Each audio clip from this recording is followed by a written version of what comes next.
자, 오늘부터 이야기의 중심이 사울에게서 다윗에게로 넘어가는 분수령입니다. 그렇다고 해서 곧바로 이 다윗이 왕위로 즉위 되는 것이 아니라 사울과 이 다윗의 끊임없는 갈등이 굉장히 깊어지죠. 그래서 훗날 사무엘 하 2장에 가서야 이 다윗이 왕으로 즉위를 하는데요.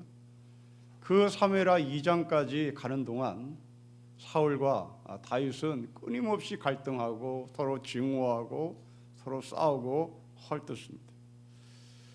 오늘은 이 사무엘이 하나님의 부르심을 새롭게 받는 이야기와 함께 사울이 왜 왕위에서 폐위를 당하는지 그것을 정리한 후에 이 사무엘의 새로운 미션을 생각해 보면 좋을 것 같습니다.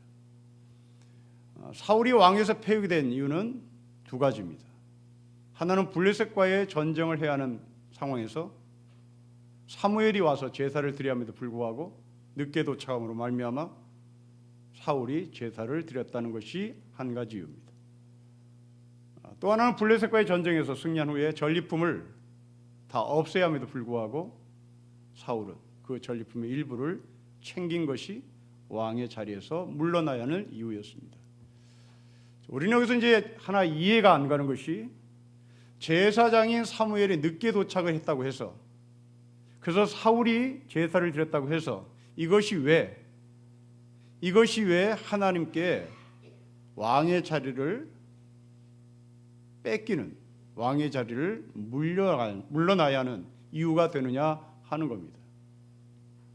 이 원리를 지금 이 시대에 그대로 옮겨서 우리가 실천해야 되는가? 또 그것도 아닙니다. 예를 들어서 우리가 어디 가서 예배를 드리려고 할 때 예배를 집례하는 목사가 늦게 도착했다고 해서 어느 장로님이 어느 권사님이 그 예배를 드린 것에 대해서는 전혀 문제가 되지 않죠. 그 이유는 우리가 다 왕같은 제사장으로 부름을 받았고 우리를 만인 제사장의 자리에 하나님께서 갖다 놓으셨다는 것을 우리는 고백하고 인정하기 때문에 그렇습니다. 어떤 누구도 이 자리에 와서 설교를 할 수 있고 이 자리에 와서 예배를 드릴 수가 있습니다. 때문에 이 사무엘이 도착하기 전에 제사를 드렸다는 것을 지금 이 시대에 그대로 옮겨서 원칙을 취한다면 그것은 틀린 말입니다. 그러면 왜 당시에는 그럴 수밖에 없나? 당시의 제사는 제사장이 드려야 했습니다. 이것은 말할 나위가 없죠. 그러나 더 중요한 것은 지금 블레셋과의 전쟁입니다. 근데 이 성기에서 나오는 이 전쟁은 이스라엘 사람들이 해야 될 전쟁은 주변 고대 근동 국가가 하는 전쟁과는 다른 전쟁인데요. 이스라엘 백성들이 해야 되는 전쟁은 하나님이 통치하시는 전쟁입니다. 이 하나님이 통치하시는 전쟁이라는 말을 아주 쉽게 얘기하면 작전권을 하나님이 들고 계시단 말입니다. 그 작전권을 하나님이 들고 계시고 그 작전 명령을 하나님은 제사장에게 명령을 하는 겁니다.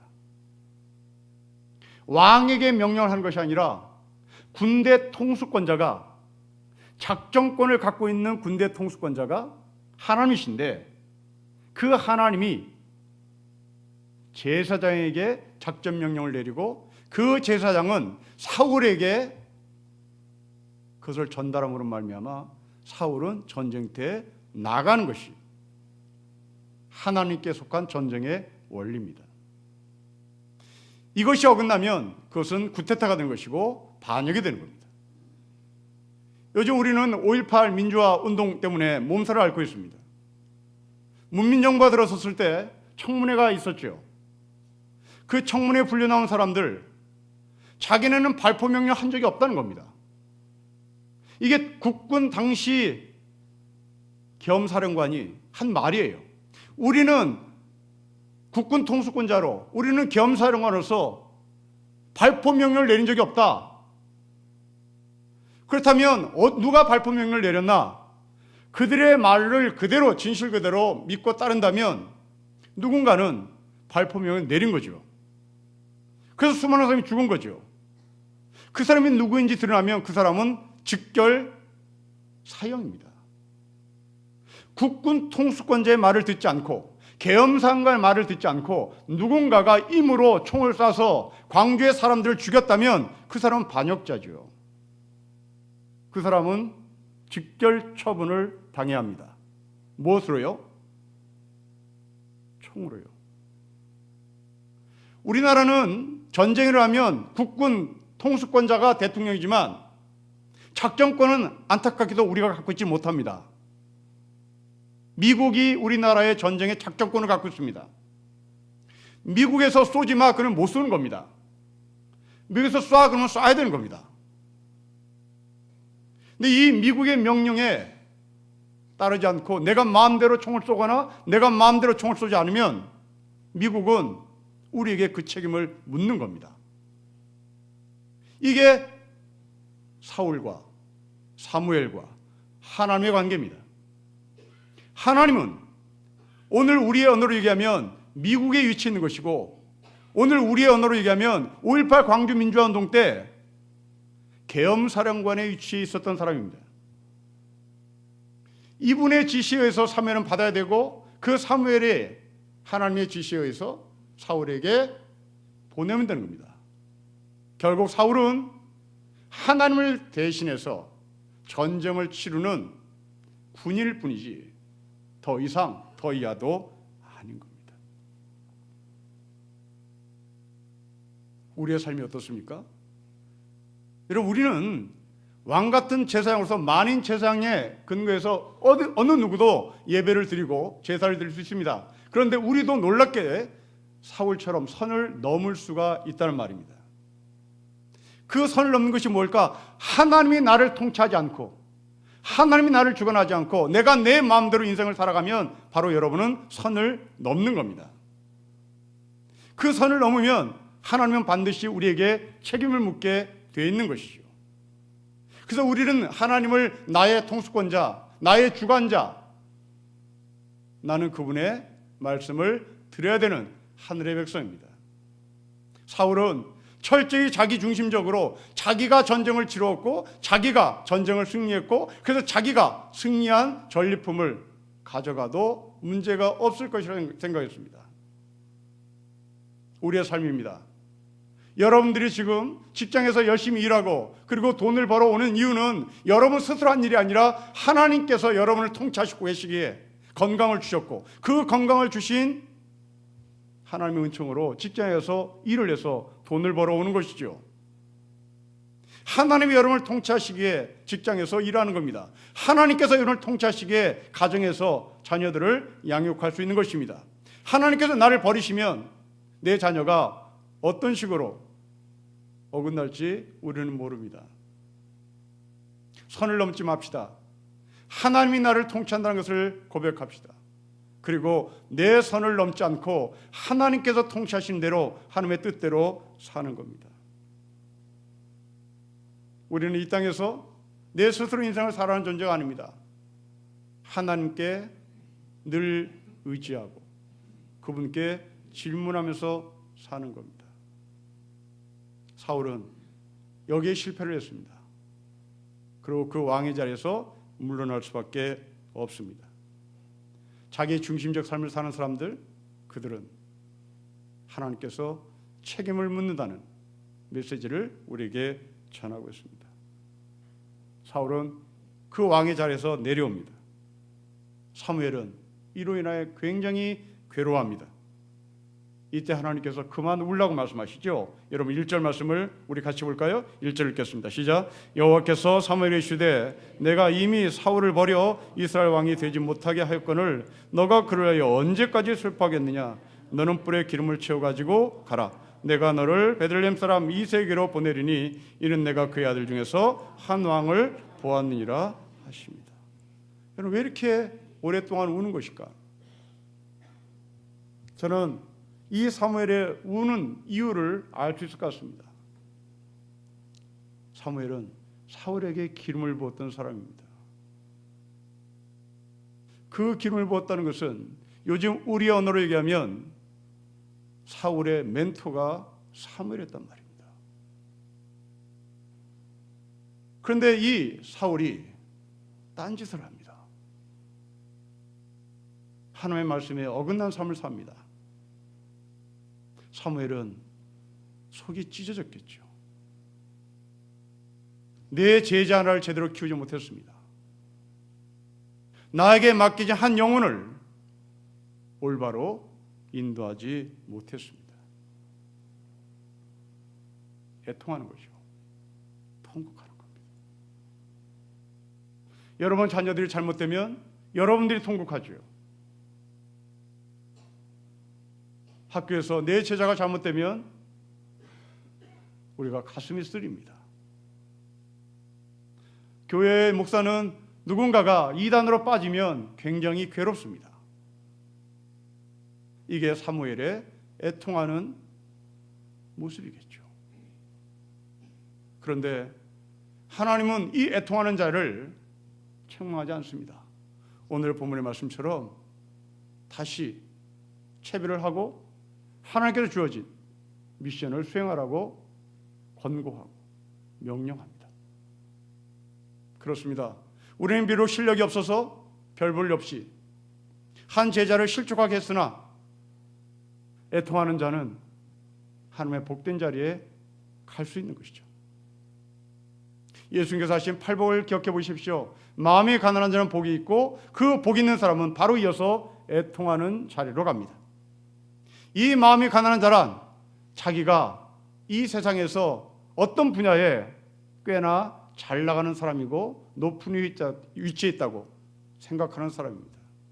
그러나 자기보다 한 수 위에 높은 사람을 만났을 때 그 사람은 마음이 무너지며 그 마음이 무너진 상태에서 마음이 괴롭고 애통하는 단계로 가는 겁니다. 좀 더 구체적으로 예를 들어 보겠습니다.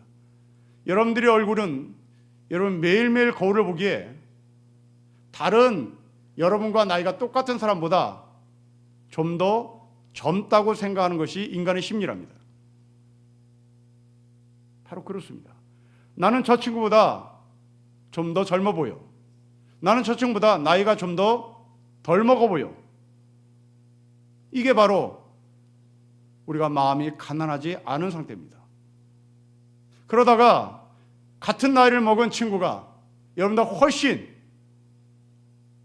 젊음의 모습을 유지하고 여러분 앞에 나타났을 때 우리는 무너지는 거죠. 그 무너지며 내가 남들보다 젊다고 자랑했던 것이 자괴감을 느끼며 애통하는 단계에 가는 겁니다. 바로 사무엘은 그 단계에 갔습니다. 내가 사울에게 기름을 부었다.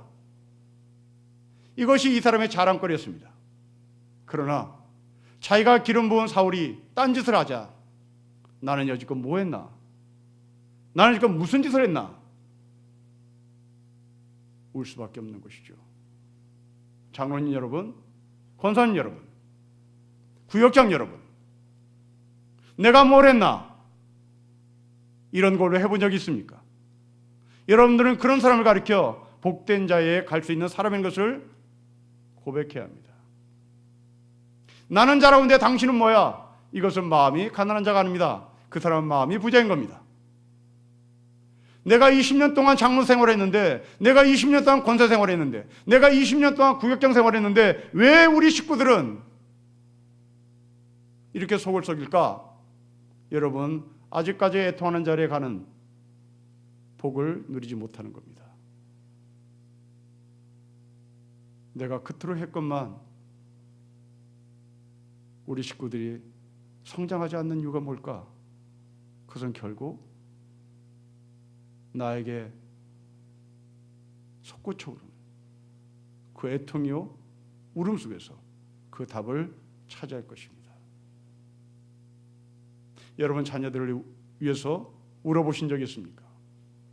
여러분 아들, 딸들은 왜 시집장가를 못 가는 겁니까?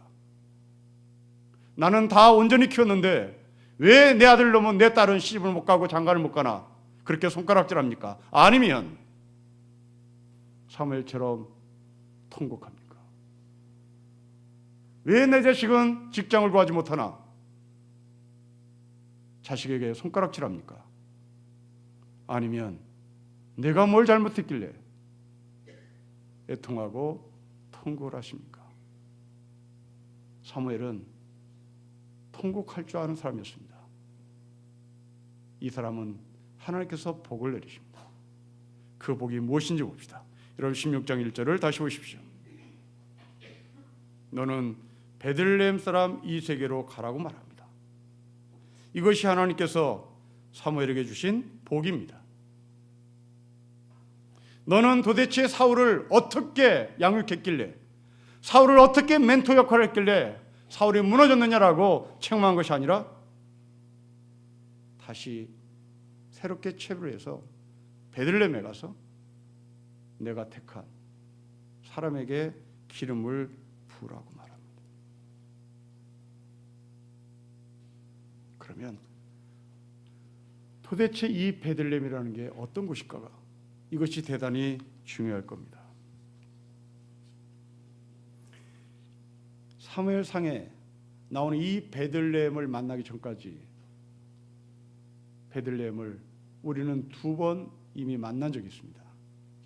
하나는 사사기 17장입니다. 또 하나는 룻기입니다. 사사기 17장에 보면 미가라고 하는 아주 부잣집 아들 하나가 나옵니다. 얼마나 부잣집인지 어머니가 이 미가를 위하여 신당을 지어주고 그리고 신상을 만들어 줍니다. 이 미가는 자기가 갖고 있는 신당과 그리고 신상 앞에 뭔가 허전한 거죠. 그 허전함이란 그 신당을 지키는 제사장이 없어서 허전했던 겁니다. 그러자 이 미가는 이스라엘 사람들이 입는 제사장의 옷을 만들어 어느 한 청년에게 입힙니다. 에봇을 만들어 그 청년에게 입히고 제사장으로 임명을 합니다. 이게 미가가 베들레헴에서 했던 행동입니다. 정통성이 없는 거죠. 자기 스스로 레위인이 아닌 한 젊은 청년을 데려다가 에봇을 입히고 이제부터 당신은 우리 집의 제사장이다 하고 월급도 주며 지냅니다. 그러나 한편으로는 마음이 계속 캥기는 거죠. 제발 정통의 라이센스를 들고 있는 레위인이 우리 집에 제사장이 되었으면 좋겠다는 것이 이 미가의 한 가지 소원이었습니다. 그런데 때마침 한 레위인 청년이 베들레헴에 들어옵니다. 이 미가가 달려나가 그 사람과 딜을 해요. 당신이 레위인으로서 우리 집에 제사장의 역할을 감당해 주면 나는 당신에게 은 10개를 주고 매년 옷 한 벌을 선물로 주겠다. 그러자 이 레위 청년이 취직을 합니다. 그리고 미가 집에 제사장 역할을 감당합니다. 여러분, 이게 베들레헴입니다. 엉망진창, 사사시대에 자기 마음대로 움직였던 사람, 자기가 제사장을 취직시키고 자기가 제사장을 만들어내고 자기가 에봇을 만들어서 어먼 사람 입혀놓고 이게 우리 집의 제사장이야. 그러다가 레위인이 나타나자 그 사람에게 월급을 주며 우리 집의 가정제사장으로 임명했던 것이 사사시대에 있었던 베들레헴의 한 미가의 집에 있었던 일입니다. 또 하나, 두 번째, 룻기에서 이 베들레헴에 등장합니다. 여러분이 잘 가고 있는 나오미입니다. 그 나오미와 남편이 두 아들을 데리고 모압 땅으로 건너갑니다. 그들은 베들레헴에 사는 사람이었습니다. 베들레헴에서 모압 땅으로 간 이유는 흉년 때문이었습니다. 흉년 때문에 갔다. 이것은 단순한 문제 아닙니다.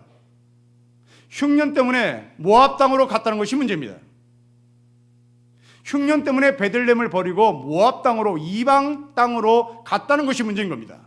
이사 갔다는 것이 문제가 아니라 모압 땅으로 갔다는 것이 문제입니다. 자기 민족을 버린 겁니다. 베들레헴에 사는 이스라엘 백성들 다 굶어 죽습니다. 다 흉년 때문에 고통입니다. 그런데 이 사람들은 약삭빠르게 그 베들레헴을 등지고 모압 땅으로 갑니다. 그런데 거기서 남편과 두 아들이 다 죽습니다. 나오미는 다시 짐을 싸가지고 베들레헴을 들어옵니다. 그때 이 나무 옆에 모압 여자 룻이 따라 붙습니다. 베들레헴에서 이 여자들이 들어오는 베들레헴의 사람들의 시각을 상상해 보십시오. 베들레헴이 싫다고 등졌던 나오미가 다시 베들레헴으로 들어옵니다. 여러분, 이것은 어찌 보면 고려시대 때 중국 사람한테 끌려갔던 우리 어머니들이 고향으로 돌아오는 그 모습과 동일합니다. 우리는 이것을 가리켜 환양녀라고 얘기하죠.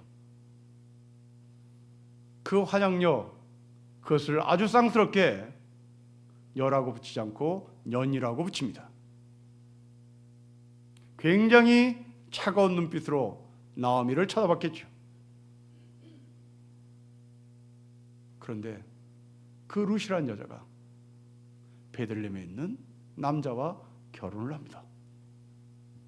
이게 이스라엘 사람들이 갖고 있었던 베들레헴의 인상입니다. 사사시대에 지 마음대로 제사장을 임명했던 베들레헴 사람, 이방 여자를 데리고 들어와 이스라엘 사람과 결혼시킨 베들레헴 사람, 바로 그게 다윗의 할머니입니다. 이새의 집에 나오미가, 그 나오미가 다윗의 족보에 들어옵니다. 이게 베들레헴이었습니다. 그런데 하나님은 그 베들레헴에 내가 택한 왕이 있다고 얘기합니다. 그러자 사무엘의 반응을 보십시오. 여러분 2절 말씀을 보시면 사무엘이 돼 내가 어떻게 베들레헴에 갈 수 있습니까? 여러분 사무엘에게서도 이 베들레헴이 굉장히 인상이 안 좋았다는 얘기죠. 소위 잡것들이 사는 곳입니다. 이 잡것들이 사는 동네에 내가 어떻게 들어가며 거기서 내가 어떻게 하나님을 대신해서 왕으로 기름을 부을 수 있을까요? 이 이야기입니다. 피도 섞여버리고 자기 마음대로 자기의 생각대로 살았던 그 베들레헴 사람의 사무엘은 가기가 싫었던 겁니다. 그런데 하나님은 가라고 얘기합니다. 마음이 가난했던 사무엘이 여기에서만큼은 자존심이 상해 가기를 싫어합니다. 여러분 이것이 우리의 한계일지도 모릅니다. 여러분들이 여러분 자식을 위하여 애통을 하지만 여러분 집에 들어오는 며느리가 베들레헴 사람이면 싫은 겁니다. 내 자식이 잘못된 것에 대해서 나는 가슴을 치며 통곡하지만 내 집에 들어올 며느리가 피가 섞인 사람이라면 물리고 싶은 겁니다. 비록 애통하는 사람이었으나 사무엘은 그 애통이 베들레헴까지도 연결을 못 시켰습니다. 사랑하는 성도 여러분, 여러분들이 자녀를 위해서 애통하는 것을 뛰어넘어 이 베들레헴 사람을 위하여 애통할 수 있는지 한번 묻고 답해 보십시오. 이 베들레헴 사람은 우리에게 있어서 어찌 보면 북한 사람일 것이고 어찌 보면 이 땅에 들어와 있는 이방 나그네일 것이고 그리고 우리가 그토록 미워하는 일본 사람일지도 모릅니다. 그토록 영성이 좋은 사무엘이 지역 앞에서는 맥을 못 춥니다. 그 지역성을 극복하지 못합니다. 한국 교회를 보는 것 같습니다. 서울에 있는 교회임에도 불구하고 전라도 교회가 따로 있고 경상도 교회가 따로 있고 이북 교회가 따로 있습니다. 경상도 교회에서 전라도 사람이 장로가 되는 것이 굉장히 어렵습니다. 전라도 교회에서 경상도 사람이 장로가 된다는 것은 대단히 어렵습니다. 그토록 인자한 목사임에도 불구하고 사무엘처럼 지역을 극복해내지 못합니다. 그러나 예수님은 그러지 않았습니다. 제가 요즘 유진 피터슨이 쓴 비유로 말하다는 책을 읽고 있습니다. 이 사람의 통찰력은 정말 배울 만합니다. 갈릴리에서 예루살렘으로 가시는 예수님, 그 갈릴리에서 예루살렘으로 가시기 위하여 반드시 통과하는 마을 하나 있습니다. 바로 그 마을은 사마리아입니다. 이 유진 피터스는 갈릴리에서 예루살렘으로 가다가 만나는 이 사마리아를 뭘로 표현하냐면, 갈릴리가 주일이고 예루살렘이 주일인데 이 주일과 주일 사이에 있는 사마리아를 세상으로 봅니다. 기가 막힌 통찰입니다. 여러분들이 주일날 예배를 드리는 것이 갈릴리라면 다음 주일날 예배를 기다리는 것이 예루살렘이고, 그 첫 주의 예배와 다음 주 예배를 기다리는 그 사이에 우리는 사마리아를 만난다, 그 이야기입니다. 그런데 그 사마리아에 누가 있을까? 여리고로다 강도 만난 사람을 세워주는, 이렇게 세워주는 사마리아 사람을 만납니다. 베들레헴에 이런 사람이 있다, 사마리아에 이런 사람이 있다, 이 이야기입니다. 여러분, 우리는 하나님을 믿는 사람들, 하나님의 성품을 가진 사람들이 갈릴리와 예루살렘만 있다고 생각하는데, 이 유전 피터슨의 통찰력은 사마리아도 있더라. 율법주의자들도 레위인들도 그 강도 만난 사람을 보고 그냥 스쳐 지나갔는데, 세상 사람이라고 여겼던 피가 섞여버린 혼혈족, 말도 섞기 싫은 바로 그 사마리아 사람이 이 강도 만나서 쓰러져 있는 사람을 구해줍니다. 그 사마리아는 여러분의 직장일지도 모릅니다. 여러분의 직장에 여러분보다 더 나은 사람이 있습니다. 예수를 믿지 않은데 하나님의 성품을 가진 사람이 있단 말입니다. 목사보다 더 뛰어난 하나님의 성품을 가진 사람이 사마리아에 있다는 얘기입니다. 그러나 우리는 그 사마리아를 무시합니다. 나는 갈릴리요, 나는 예루살렘이요. 그리고 사마리아는 내가 관심 갖지 않아도 되는 버려진 땅이라고 생각합니다. 예수님은 그 사마리아에도 하나님의 사람이 있다는 것을 우리에게 보여줍니다. 어떻게 보면 여러분 집에 들어온 며느리가 이 사마리아 사람일지도 모릅니다. 여러분 집에 들어온 그 사위가 사마리아 사람일지 모릅니다. 그 사람 때문에 여러분이 살고 있는지도 모릅니다. 여러분 때문에 여러분 가정이 사는 것이 아닙니다. 우리는 가끔 착각합니다. 내가 예수를 잘 믿어서, 내가 목사가 되어서 우리 집이 나 때문에 잘 산다고 착각하지만 그건 착각일 수도 있습니다. 사마리아 사람 때문에 삽니다. 바로 베들레헴 땅에 그 사람이 있었습니다. 오늘 본문은 우리에게 던지는 두 가지 주제입니다. 하나는 애통하는 것. 아주 오래전에 사법시험을 치른 한 형제가 기억납니다. 주변 모든 사람들은 너는 이번에 2차에 합격한다, 모두가 다 지켜세우고 그 사람의 실력을 인정했습니다. 자신도 1차 문안에 합격하고 2차 거뜬히 통과해서 사법연수원에 들어갈 것이라고 생각했습니다. 그러나 막상 1차 시험에 뚜껑을 열어보니 떨어졌습니다. 한 문제로 떨어졌습니다. 이 친구는 서울대 저 깊은 숲속에 들어가서 밤새 술을 마시고 너버러져 있었습니다. 통곡한 거죠. 자기의 실력이 충분히 커트라인을 넘을 수 있을 것이라고 생각했으나 그는 철저하게 무너지고 말았습니다. 여러분, 이것이 우리의 삶을 살아가는데 누구나가 겪는 애통일 겁니다.